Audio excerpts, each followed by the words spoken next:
দেশের প্রথম নারী প্রধানমন্ত্রী ও মুসলিম বিশ্বের দ্বিতীয় নারী সরকার প্রধান বেগম খালেদা জিয়ার জানাজা বাংলাদেশের ইতিহাসে এক বিরল ও আবেগঘন অধ্যায় হয়ে ওঠে। রাজধানীর মানিক মিয়া অ্যাভিনিউ ও জাতীয় সংসদ ভবনের দক্ষিণ প্লাজা ঘিরে লাখো মানুষের ঢল নামে, যা জনসমুদ্র শব্দকেও অতিক্রম করে তোলে। দলমত নির্বিশেষে সর্বস্তরের মানুষ এই জানাজায় অংশ নেন, যা প্রমাণ করে রাজনৈতিক বিভাজনের ঊর্ধ্বে উঠে তিনি মানুষের হৃদয়ের গভীরে স্থান করে নিয়েছিলেন। জানাজা শুরু হওয়ার আগে আশপাশের সড়কগুলোতে যান চলাচল বন্ধ হয়ে যায়।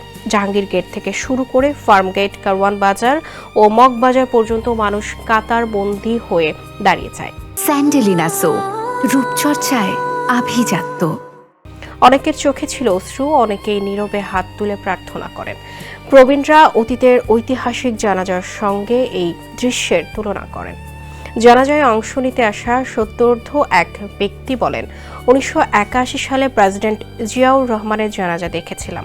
ভেবেছিলাম বাংলাদেশে আর হয়তো এমন দৃশ্য দেখব না।